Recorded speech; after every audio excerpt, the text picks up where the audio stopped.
You too. Ice cream, yum. Ice cream, yum. One thing we do know. Camera 2. Camera 2. TikTok. So ByteDance's music discovery tool is right now the best tool in the market. So back to what I was saying.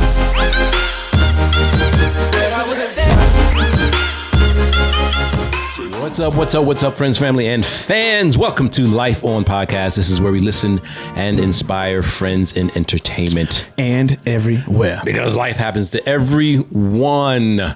You too. Ice cream, yum. Ice cream, yum, good. Ice cream. I have been working to get that out of my head. It ain't going nowhere. My goodness, together. If you know what I'm talking about, raise your hand. I can't see you anyway. So yo, go ahead and like and subscribe, man. Tell a friend, we're gonna have fun. So most people might know. Have you seen that video? I've sent it to you. Yeah, you sent it to me. I saw it. So when you sent it to me, I watched it, no lie, 22 times, I think, before I got, because I remember texting you. You were wondering without I didn't context. know what it was. I had context. Right. I was like, yo, what is this? Right. And I think you thought I was joking because half the time and I was like, no, seriously, I have no idea what this is. What am I looking at? And I didn't either. And I don't think you still got that. I didn't get it. Yeah, I didn't either. And then all of a sudden, I was listening to what she was saying. Mm-hmm. And when she said strawberry, then she said fire. I was like, I said, oh, people are sending like emojis. And I thought she was reading emojis. And then I was like, oh, she's being an NPC right now. So I was like, oh my gosh, you've got to be kidding me. Yeah. Now, of course, my initial thing was that it's dumb, right? Sure. But then I was like, but is it though? Because like with my speaking thing, one of the things I say is, if you don't want to do the work and Google it, I'll take your money. Sure. Right? So kind of capitalizing on people's ignorance, like dumbness. I'm making a word out. No, dumbness is a word. Yeah. Dumbness is a market also. Not only is it a word, but it's a market. Then people are capitalizing on it. So shout out to, what's her name? Pink Doll or something doll. That sounds right. It's also a spectrum. Because we don't know where intelligence and dumb start. Just like you don't know where cold and hot start. But it's a spectrum. And whereas I think common sense ain't common, I do think there's a general common thing of what dumb is. I don't know. You know what I mean? But anyway, shout out to her. If it's making 7 bands a day. I was going to say, shout out to her and making a living doing it. Brilliant. Honestly, the people who should be looking in the mirror are the ones that are watching. I was going to say just watch it, but paying money for it. Because if you on a toilet, you can sit there and watch through 3 minutes, like, what is she doing? Look at that. I get the intrigue there. But the moment you start paying money for this chick to do this stuff, you got a real problem. You got serious problems. Shows how many people have actual problems. But and it also shows TikTok. So I'm not going to say it. I'm going to be good. No, do it. I want to. It's all good. On, man. But one thing we do know. Camera 2. Camera 2. But I will say this. It was on that point, but it's going to be much nicer. Y'all need to just understand how pimpish China is being, right now. And if you don't know by now, which I'm sure you probably do, but there's always the one that might not know, so China owns ByteDance, yes. Which is the tech company that owns TikTok and other things. But, they filter their algorithms, if you will. Like some things, the United States sees, some things Europe sees, whatever. And of course, they let the United States see the dumb stuff. Why? Because we eat it up. So we should know about that. Mm-hmm. So ByteDance also owns TikTok as well, which is where the video obviously came from. But TikTok is now venturing into a whole nother arena, and they're going to start taking on people like Spotify and Apple Music and Pandora. So TikTok is going to be offering a music streaming service. All right, a premium one, so you pay for it. It's called TikTok Music. It's a standalone app. So essentially, you would download the app, and then you have the ability to connect your TikTok account to your TikTok Music app. Okay. All right. Now, everyone's like, big deal, another streaming service. Why is that so important? Here's the reason why it's important is there have been so many songs that have broken, and I can't remember what streaming service I was watching, but the song that's in that show was discovered on TikTok. So ByteDance's music discovery tool is right now the best tool in the market. Okay. So the music discovery tool that they use for TikTok is the best one in the market. And so, TikTok has been a great way for people to find music, which is Good. I'm gonna ask you a question towards the end later. Okay. But how does this affect us? Why should you know that? Well, as a content creator, as a music creator, you should know this. If you're trying to grow your career in music, you need to know all the tools that are available to you. Mm-hmm. So TikTok music is going to be one of the tools that you need to know about so that you can monetize your stuff. So what it does, it allows you to download full versions of songs that you discover on TikTok. And which is super cool. I mean, do you pay for it there and download it, or how does that? What's the monetization? Well, it's process? A streaming. It's a premium. So I have a feeling you can. So once you pay the subscription, yeah, and you don't own it. Right. So you don't have a copy of the file on your phone or on your drive. You just have access to it, just like Apple Music Premium. Okay. You know what I mean? So if you hear a song or a clip or a loop that you like, you're, oh man, that's dope. I wish I had the full version. Well, chances are you're going to make the full version available to you. Mm-hmm. Now, stuff that's now I know they have licenses with the four majors. You know, with Sony, Warner, what was it, BMG, and Universal. So there's that content, but you're also going to have independent content that Sony and them don't own. Mm-hmm. And a lot of times that's where a lot of the heat is. Yeah. You know what I mean? A lot of the heat is because you got these remixes out there and all this stuff. So basically, TikTok is doing all that kind of stuff. Now, right now, it's only available it started in July. They released it in July. They did a beta test in Indonesia and Brazil. And the reason why they chose them is because they have an app down there, and I forget the name of what it's called. Not Deezer. It's Resso. So Resso is another streaming, but it's a very popular streaming app down there. Okay. That ByteDance also owns. So it makes sense to go in a market where you already are. Yeah. So they tried their trial run there. They expanded their beta testing to Australia, Mexico, and I think not Philippines, but Singapore. Okay. Right. And why those markets? Because where recorded music is concerned in 2022, I think Australia was like number 10. And then Mexico was like number 14. Mm-hmm. So that makes sense. You want to go, these are emerging markets. Singapore, that's Southeast Asia, it's right there where China is. Yeah. And they actually are coming up where music is concerned. So these are little emerging markets. So if you ever wonder why they do these little beta tests in certain areas, that's your reason why. So they're testing it out there. They already filed for trademark here in the United States, so it's definitely coming. It's coming. Yeah, no timeline on it? Not yet. Okay. There's no timeline on it yet. So it's coming, but be prepared for it and be ready to hop on it and take advantage of it. Now, I haven't played with this at all. Is it set up to where, obviously, you got access to it if you download it? Mm-hmm. Are you able to use it in your shorts and your videos across multi-platform stuff? Right. Or, I guess in just TikTok. And what's the limitations of doing that? Yeah. So seeing as how I don't live in Australia, Mexico, Singapore, Indonesia, or Brazil, gotcha. I don't have an answer to that. No clue to that. I thought you might have did some more research or something. Yeah, I don't know. No, actually, it's got some data points. But they are being very tight-lipped. Okay. On what you can and can't do until this whole beta stuff is being worked out. So, and a lot of people, I don't know if you're familiar with the new feature that Shazam has. Shazam's got a dope one. Yeah, it's doing recognition across third-party apps now. Exactly. So if you hear a song that you love, you're like, oh man, what is that? 'Cause I've done that all the time, especially with my speaking things, the background music that plays. I'll hear it on someone like, man, what song is that? And sometimes they don't list it in the credits, but now I can Shazam it and find it out. So that's awesome. Question. Ask away. That I have. Is it for me specifically? Or is I want your opinion on it because whether or not this is good or bad. Because here's my gripe with what's happened with music and social media, and in particularly TikTok. Okay. It's about the catchy hook, right? It's about writing something that's catchy, something that makes people want to, watch the video or goes along with the video. Or do a dance. And literally people are creating music for TikTok, right? And that's an important phrase. They're creating it for TikTok. They're not creating music for the creativity of music. Okay. So do you feel, and I watched a video or an interview with Troy Taylor somewhere one time, and he said this, which is what made me bring this up because I agree with him, that we feel that it can harm the quality of music that gets put out, especially creating classics again. There are some things, but the creation of classics is going to take a hit because now you're trying to create something for the quick. You know what I mean? And as long as you got that hook and it's doing well for the video, you might just throw a verse together.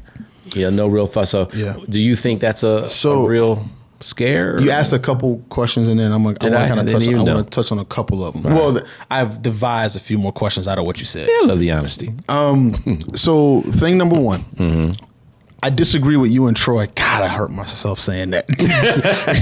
Me disagree with Troy Taylor on the fact not me, but Troy. You can disagree with me all day. Yeah, whatever. Yeah, the creation of classics. I think that's an evolving thing. Okay. You go back to any period of music, whether it's the original classical period, the Baroque period, the Renaissance period of music. The music that we consider classics from that period are niche classics. If you aren't someone who just has a high appreciation of it, that group of people calls it a classic. Another group of people isn't going to care.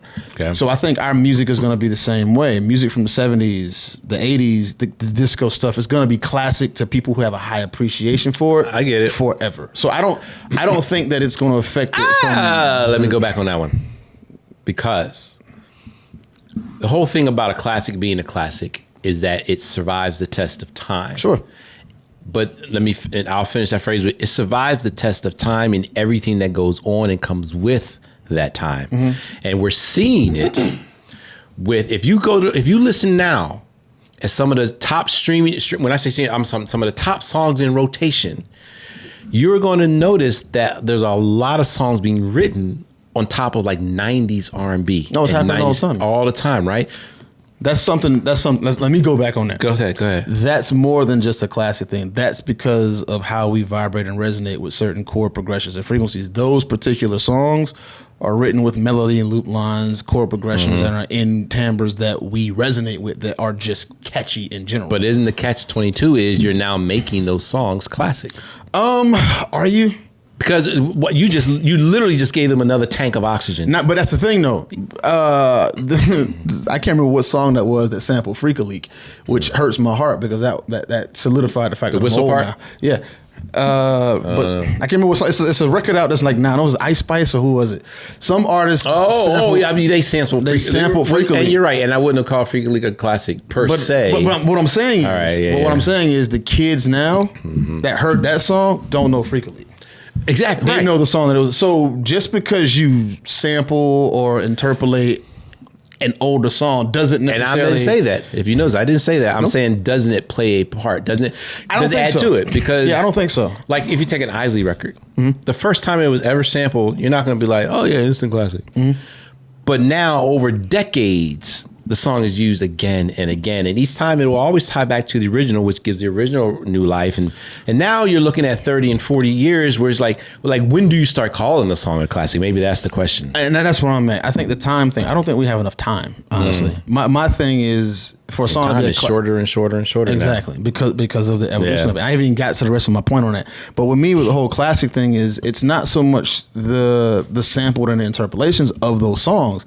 You gotta want to put the original on and bang that for that to be a classic. In my viewpoint, that's okay. Like if you're listening to a song that was sampled that's got it as a loop line, like SWV sampled. Was it Human Nature? Right here, it's Human Nature. Yeah. I love both records. I love Michael's Human Nature all day. I love Chris Brown's version that sampled Human Nature. I will play Human Nature by MJ before either one of those records. And most people won't even see Human Nature as a classic. Try to pick up something that sampled a record you didn't know before. Okay. And you discovered that record from the sample. Can you think of one? Off the top of my head, I'm not going to be able to. I know they exist, but I'm not going to be able to think of one. Yeah, as I'm asking you, I can't. That's a hard one. Really think of one. There's a bunch of stuff that Daft Punk sampled that I did not know about before they had their run. True. And I can't think of the artists or the songs, but I remember discovering those. I'm like, yo, this is dope. Now, like, all right, so let's just take that, and since you can't remember it, then that means that sample didn't compel you to go back to the original song then, right? Right. I see. So that's my point right. on that in that situation. How will we define classic? Exactly. So let's see what the dictionary that says leads on me that. to the next evolution of what my point was. The reason why I wanted to touch on that is because talking about does it hinder or does it degenerate making the classics, the attention span, the medium Because a classic from, again, the classical music period, it was classical orchestras. You have full orchestras playing these pieces. And then you get to big band type stuff. And then you get solo, or you got boy band stuff or girl band. And then you've got solo artist stuff. So the medium changes. So what'll be a classic to each medium is different. So dictionary definition of classic, the first one that comes up would be judged over a period of time to be of the highest quality and outstanding of its kind. Okay.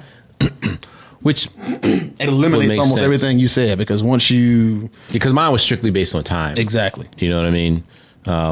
So yeah, I guess so. But this is what gets it to. The key word there is going to be judged. Exactly. And that So becomes subjective at that point. And as soon as anything's subjective, just Exactly. hang up the argument. So that. I mean, I may not be answering the question in the depth that Run DMC is the you classic. I want don't me care to. what y'all say. Yeah, but go ahead. to me, it's cool. But go ahead. But I think from medium to medium, like you got some videos from Vine when that first came out, and it was it 6-second videos? Yes. Some of those videos will forever be classics, Right. because they were True. so funny, and we're still quoting them. But then you've also had people that once we got into the shorts in YouTube, which are longer than what the Vines were, that have redone some of them, and the new people who weren't around for the Vine era don't know Right. about the original ones, Right. And they see these and they think it's great, and some of them are, but they don't know the original. Okay, no, I get it. I see why you disagree. That's why I disagree. I could be wrong. Troy very Taylor, well I'm sorry, man. For me to even say I disagree with you, I'm sorry. He's going to send his goons. I don't do.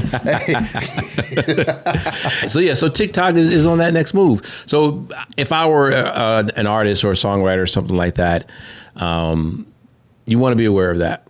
You want to be aware of that, and because that's going to be another revenue stream. Okay, I was going to say aware of the detriment to your not classicness, just or on just business wise. It's another generation revenue of stream, revenue. Okay. and so this is why too. I feel where technology is a thorn in the flesh of music is because there is something to be said about accessibility. Sure. And the limitations thereof. Not only does it help determine value, but it also helps filter quality. Mm-hmm. And I mean, really, literally, quite literally today, anyone and their mama feels like they can be a rapper, for example, right? Because it doesn't take vocal quality. I mean, vocal skills. It doesn't. I mean, there are skills involved, which obviously they're ignorant to. But I think we talked about this before. If as long as they demand the BS, then the BS shall be created en masse. Absolutely. You know what I'm saying? So that's the danger that I'm going to find with the whole TikTok thing. It's a catch-22, so there's no right or wrong. You have to. This is one of the things we're going to have to take the good with the bad, because it opens up a lane of income. Yeah. To those who maybe otherwise wouldn't have one. Let's go back to old with Pink Doll. I mean, there could be plenty of ways that she makes money, but this. I don't want to call it stupid because it seems like I'm dissing, but mindless. This mindless, talentless path that she's chosen is garnering the girl $7,000 a month. Like, Was it a month or a day? It was a month? I don't think it was a day. Okay. I think it was like a month. That's either way, it's solid. Bread, yeah. Yeah. Either way, it's solid. Like, how can you hate on that? So the trash is providing opportunities. Yeah. So for that reason, I'm for it. But then the trash is trash, and so it's building up the trash. Golly, so I kind of see it moving towards this whole cashless society thing, like money going away, things becoming more and more digital.